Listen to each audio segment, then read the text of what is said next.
ভাবিদের বাসাগুলোতে আমি এত দাওয়াত খেয়েছি যে তাদেরকে দাওয়াত দেয়াটা আমার জন্য ফরজ হয়ে গিয়েছিল। এছাড়া আমার মেয়ে এত করে বলছিল যে ওর ফ্রেন্ডদেরকে যেন আমি ইনভাইট করি। তাই ওর ফ্রেন্ডদেরকে ইনভাইট করার জন্যই আমি এই ছোটখাটো একটা দাওয়াতের অ্যারেঞ্জমেন্ট রেখেছিলাম আমার বাসায়। তো খুব বেশি মানুষ না, মোটামুটি ১৭ থেকে ২০ জন মানুষের জন্য একটা ছোট্ট গেট টুগেদারের আয়োজন করেছিলাম। সেখানে বাচ্চা-কাচ্চা সহই আমি দাওয়াত দিয়েছিলাম। তো আজকে সেই ব্লগটাই আপনাদের সঙ্গে শেয়ার করব। এখানে ডেজার্ট থেকে শুরু করে হাতে মাখানো গরুর মাংসের রেসিপি পেয়ে যাবেন।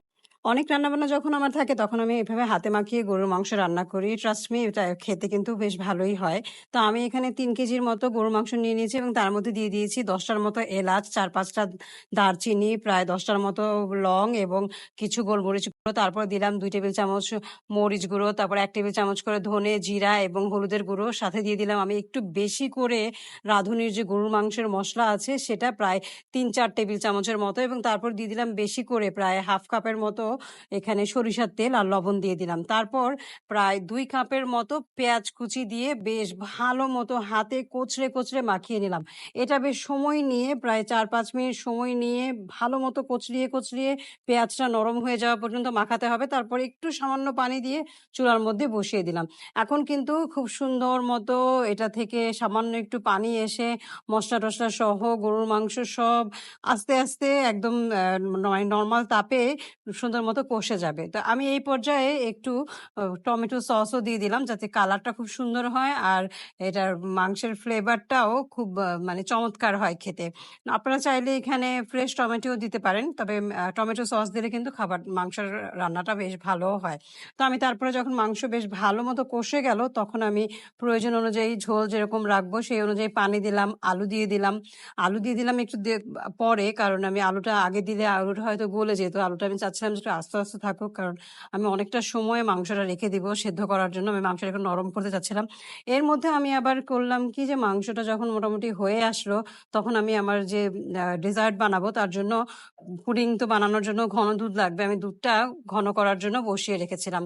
তো দুধ ঘন হয়ে গেলে সেখান থেকে আমি প্রায় ১ কাপের মতো দুধ নিয়ে নিলাম। তারপর আমি পুডিং এর জন্য যা, যা লাগবে ডিম, কনডেন্সড মিল্ক, তারপর ভ্যানিলা এসেন্স দিয়ে পুডিংটাকে এভাবে করে সেট করে নিলাম। মোল্ডের মধ্যে ক্যারামেল সেট করে নিয়ে পুডিংটাকে বসিয়ে দিলাম।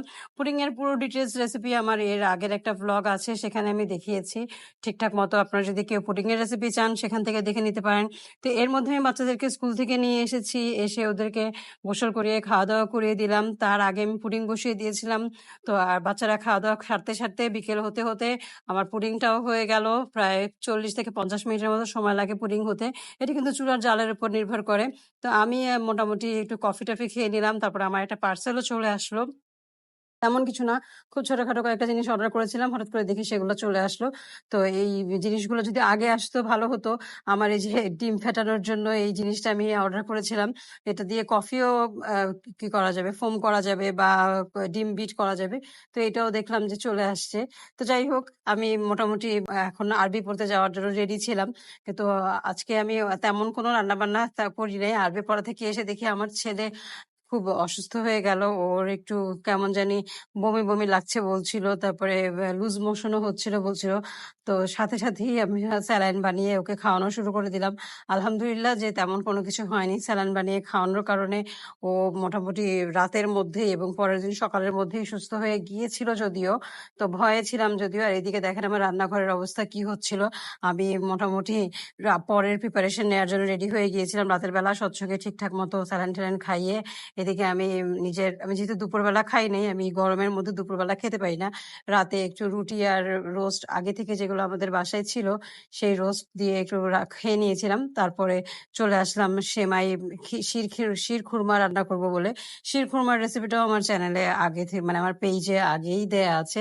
তারপরেও আমি বলছি যে এখানে আমি ১ম এ দুধটার মধ্যে 1/3 কাপ গুঁড়ো দুধ দিয়ে একটা এলাচ দানা দিয়ে বসিয়ে রেখেছিলাম দুধটা একটু ঘন হয়ে আসা পর্যন্ত। তারপর সেমাইটা ঘিয়ের মধ্যে ভেজে নিয়েছি।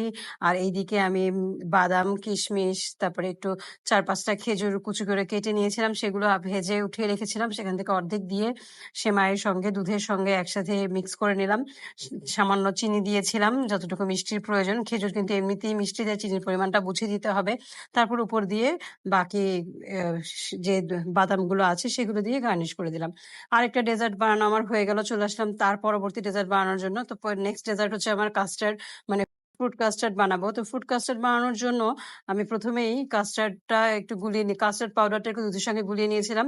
তারপর সেই দুধের সঙ্গে যে দুধটা আমি জাল করছিলাম সেই দুধের সঙ্গে মিক্স করে দিলাম এবং সাথে দিয়ে দিলাম কনডেন্স মিল্ক।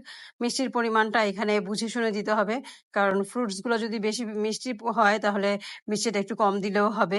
তো যাই হোক, এখানে মোটামুটি যে পরিমাণ আপনি ঘন রাখতে চান সেই পরিমাণ কনসিস্টেন্সি আসার আগেই নামিয়ে ফেলতে হবে, কারণ ঠান্ডা হয়ে গেলে এটা একটু ঘন হবে বেশি। তো আমি একটু বাদাম কুচিও এর মধ্যে দিয়ে দিয়েছিলাম এবং তারপর আমার যে ফ্রুটস গুলো আমি মিক্স করলাম সেই ফ্রুটস গুলো দিয়ে দিলাম। এখানে আমি কলা, তারপর আঙুর, খেজুর আর আরো দিলাম বেদানা। তো এই সবকিছু দিয়ে ভালো মতো আমি মিক্স করে রাখলাম। মোটামুটি পানি ছেড়ে দিবে এই ধরনের কোনো ফল আমি দেইনি, যার কারণে আমি আগের রাতে এটা করে রেখেছিলাম। আমি আর অন্য কোনো কিছু বানাবো না। আমি ডেজার্টের মধ্যে পুডিং আর এই শিরখুরমা, কাস্টার্ড এই ৩ টা আগে থেকে বানিয়ে রেখেছি। আর তো মোটামুটি এইটুকু রান্নাই আমি আগের দিন করে রেখেছিলাম। পরের দিন সবকিছু ফ্রেশ রান্না করব।